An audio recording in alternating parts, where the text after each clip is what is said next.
agora a gente vai falar sobre uma condição multifatorial capaz de provocar danos ao organismo ainda nos primeiros anos de vida. A gente está falando da obesidade infantil. E os dados do Sistema de Vigilância Alimentar e Nutricional, o SISVAN, acendem um alerta. Aproximadamente 33% das crianças entre 5 e 9 anos estão acima do peso. Desse número, cerca de 15% já tem o diagnóstico de obesidade. Boa parte do sobrepeso infantil é justificado pela genética, mas vale lembrar que fatores como a rotina familiar e o famoso sedentarismo digital também contribuem para o ganho de peso. Então, vamos entender um pouquinho mais sobre obesidade infantil. Quem nos explica é a endocrinologista, a doutora Natália Nicolau. Tudo bem, doutora? Tudo bem? Prazer. Prazer. Tudo bem, linda. Obrigada. Fica à vontade, a gente separou aqui uma salinha para você. É um assunto que a gente precisa falar, né? Obesidade infantil, porque parece assim, a criança que ela tá gordinha, ela é saudável. Sim. E nem sempre isso é verdade, né? Isso vem lá de antigamente, né? Os antigos achavam criança saudável, criança gordinha. Hoje em dia a gente sabe que não. Na verdade, obesidade é uma doença crônica, recidivante, reconhecida pela OMS, pelas sociedades médicas, que levam a outras doenças no futuro dessa criança, né? Então a gente tem que, quanto antes a gente intervir, mais vidas a gente salva. Sim, com certeza. E como que a gente consegue diferenciar o biotipo de uma criança para quando ela passa a ser diagnosticada com obesidade? Uma coisa é o biotipo, a criança que é mais alta, a criança que é mais baixa, que tem um ombro largo, que é mais musculosa. Outra coisa é o excesso de adiposidade, principalmente nessa região abdominal. Se a pessoa começa a notar que aquela criança está um pouquinho mais cheinha, principalmente nessa região do abdômen, comparando com crianças da mesma idade, é um sinal de alerta. E aí existem dados objetivos. Então a gente vai pegar, vai levar no profissional, claro, e aí esse profissional vai pesar essa criança, vai fazer um cálculo lá, que é o cálculo do IMC, do Índice de Massa Corpórea, peso sobre altura quadrado, vai colocar esse IMC num gráfico para a idade e de acordo com o percentil que aquela criança se encaixa, a gente vai classificar como sobrepeso ou obesidade. Então são dados objetivos, não é assim no olhômetro, sabe? Precisa de atendimento médico, especialidade ali, acompanhamento, né? E doutora, pode falar, desculpa. Não imagina, um profissional que acolha, né? Que tem essa consciência e que acolha a família inteira, né? Até porque, né, a obesidade infantil ali, ela começou com algum tipo de algo que deu errado ali naquele caminho, né? Exatamente. Porque uma criança, ela não toma as decisões por ela sozinha. Sim. Ela precisa de um direcionamento e quem faz esse direcionamento é o pai, né? É a família, com certeza. E, doutora, você falou o seguinte, dessa questão da obesidade depois poder acarretar outras doenças. Uma criança obesa, é muito mais fácil ela virar um adulto obeso? Sem dúvida. A gente sabe que uma criança que tem... Primeiro, a genética, né? A genética vai interagir com o ambiente. Então, um ambiente obesogênico, aquela criança tem uma propensão maior. E a gente sabe que se a criança tem pai ou mãe obeso, ela tem 50% de chance de se tornar um adulto obeso. Se os dois são, 80%. Nossa. Então, aquela criança que a gente deixa correr solto, e acha que, daqui a pouco ela cresce, essa criança tende a ter um sobrepeso, obesidade no futuro e as complicações decorrentes dessa doença, que é o que mais preocupa a gente, né? Sim. Com certeza. Agora, tem uma pergunta aqui na fichinha que eu achei bem pertinente. Por que a medicina reforça que a obesidade infantil é uma doença do corpo inteiro e não apenas uma falta de disciplina ou culpa da genética? É isso aí, gente. Obesidade não é falta de vergonha na cara, não é... só você fechar a boca e fazer exercício. Não é. É uma doença sistêmica. A gente fala que é uma inflamação de baixo grau. O tecido adiposo, que é o tecido de gordura, ele não fica ali paradão, só armazenando energia. Ele produz citocinas inflamatórias. Então, é como se o sistema imunológico chegue lá naquele tecido disfuncional e tente apagar um incêndio, mas ele acaba jogando mais combustível nos outros órgãos. Então, é uma doença que vai afetar não só lá o pâncreas, que vai ser obrigado a produzir mais insulina, né, a resistência insulínica, mas também o coração, os vasos, a pessoa vai ter mais propensão a ter aterosclerose e até vários tipos de câncer são relacionados à obesidade. Então, por isso que a gente fala que é uma doença do corpo inteiro e uma doença que se autoalimenta, porque o cérebro da pessoa que tem obesidade já tem algumas alterações no hipotálamo, que é o centro da fome, que perpetuam a doença. Então, a pessoa vai ter uma resistência ao hormônio que dá saciedade. Então, ela vai ter que comer mais quantidade para se sentir satisfeita. Ela vai sentir mais fome, naturalmente.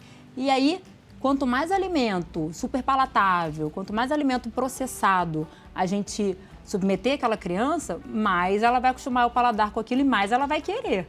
E mais difícil vai ser da gente introduzir os alimentos naturais. Fica difícil reverter, né, essa conta. Exatamente. E, doutora, a gente vai falar mais sobre alimentação também daqui a pouquinho, mas eu quero saber se existe algum momento que pode entrar com medicação com a criança, se isso também é algo que está evoluindo na medicina, de existir medicamentos, até hoje em dia as canetas emagrecedoras, para as crianças e adolescentes. E se isso é seguro também, né? Para as crianças, sem dúvida.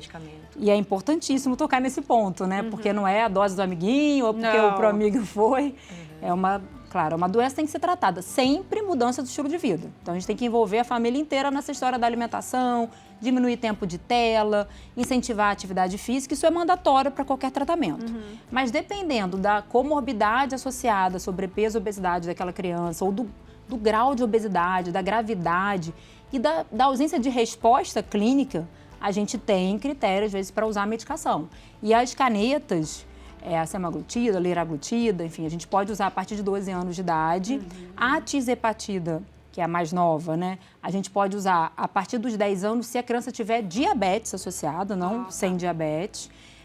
A própria sibutramina a partir dos 16 anos. Quando a criança tem uma compulsão associada, a gente pode entrar com sertralina a partir dos 6 anos.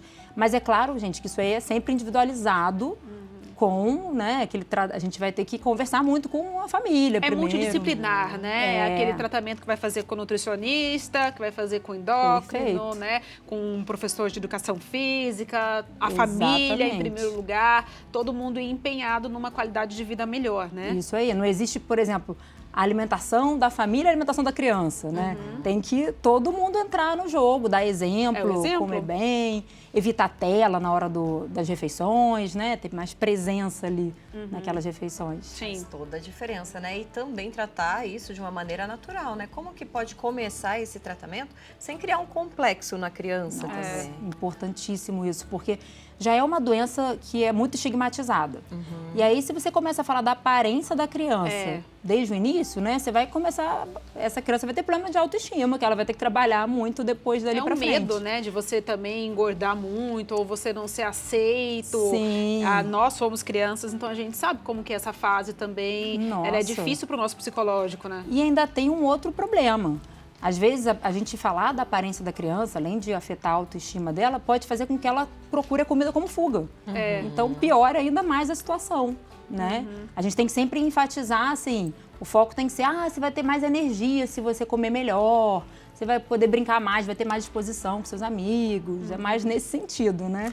Para não se tornar também um adulto disfuncional nesse quesito, né? Agora, a gente está com uma arte aqui também, né? A gente tem um número aqui que é um número de fato alarmante. A gente tem ali, ó, que é a criança com sobrepeso, que é de 5 a 9 anos, de 1 a cada 3 crianças está acima do peso. E se você pensa de 5 a 9 anos, é muito criança mesmo. É muito, gente. Imagina. E 1/3 dessas crianças. Imagina, das nossas crianças no Brasil, né? São crianças que estão ficando doentes.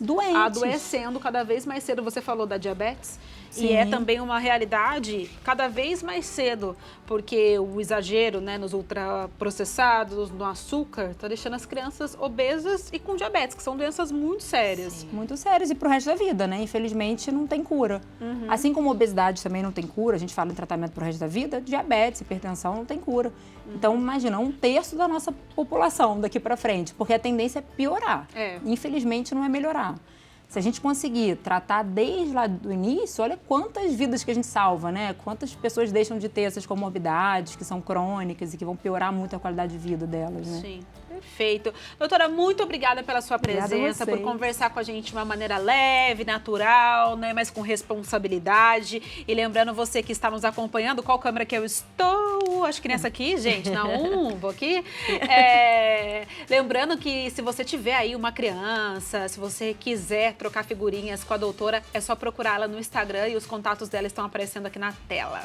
Né, Elozinha? É isso. E agora, minha gente, depois de ter entendido um pouco mais sobre a obesidade infantil, Agora a gente fala sobre os aspectos nutricionais que são, sem dúvida, muito importantes na hora de preparar pratos saudáveis e atrativos para as crianças. Doutora, obrigada, meu amor. Vamos levantar aqui? Opa. Ai, eu tava caindo a sua ficha? Venha pra cá, Elozinha. O pessoal vai colocar aqui a nossa bancada, porque quando a gente fala de alimentação, gente, a alimentação ela tem que ser assim, ó, dá vontade de comer. A gente tem que olhar pro prato e falar, isso aqui parece gostoso, isso aqui parece divertido. Então, para conversar com a gente sobre isso, a gente vai receber agora o nutricionista, o João Lucas Mendonça, que já tá aqui com a gente. Vamos receber o João, Elô? Seja bem-vindo. Boa tarde. Boa tarde, tudo bem? Prazer. Tudo bem, Prazer. Nutri? Tudo jóia? Tudo certo. Olha tá que certo. lindo. Sim, muito bonito, né? Não dá até vontade da gente comer, por Dá ficar vontade. assim, tão alegre? A criança tem que ser lúdico, para ela até o momento de comer tem que ser uma brincadeira. Sim, sim. Até nós mesmos, como adultos, né? Você disse, ficamos com vontade, ficamos interessados no alimento. E para a criança não é diferente, né? Esses aspectos que trazem uma alegria, uma cor para a alimentação é essencial para a criança consumir os alimentos que hoje em dia estão em dificuldades as crianças consumirem, né? Os vegetais, os legumes, as saladas. Olha, gente, eu acho isso maravilhoso, né? Porque a gente precisa incentivar as crianças e olhar isso aqui, Gabi. Você já fez isso para as crianças lá da sua família? Eu não tenho crianças Não em tem? casa. Não Mentira. tenho crianças há muitos anos na minha casa. E a minha mãe é nutricionista.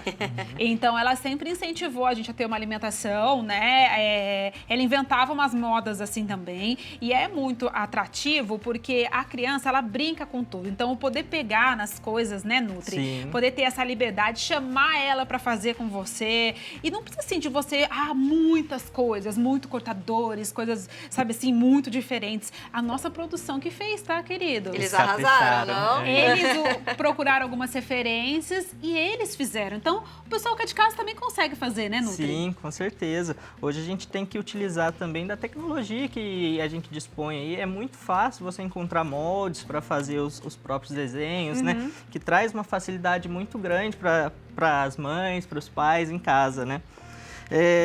Citando esse prato aqui, por exemplo, né? Um simples cabelinho que colocou para fazer um palhaço já dá um aspecto muito legal para o alimento. Divertido. E conseguimos com esse mesmo cabelinho, assim, fazer com diversos alimentos, como a couve, como o próprio macarrãozinho que você pode colocar e fazer o mesmo desenho com diversos tipos de alimentos e alcançar o equilíbrio que a gente sempre busca na nutrição. Sim, muito legal. Muito. Elozinha, outra coisa que a gente estava comentando aqui é a questão das texturas. Quem não gosta de coisa crocante? Eu acho muito difícil, né? Quem não gosta de coisa crocante. E as crianças mais ainda, que tem aquela associação da batata frita. Então, se às vezes uma comida tá meio molenguinha, por que não fazer ela na air fryer, no forno? Não é? E isso tem inúmeras possibilidades, né, do alimento. Isso é até uma alternativa que a gente fala para a introdução de um novo alimento na alimentação da criança. Você testar diversos tipos de textura, né? Às vezes a criança recebe uma oferta de alimento pela primeira vez, recusa e a mãe não oferece mais. Em vez de só alterar a textura, tentar novas vezes, né?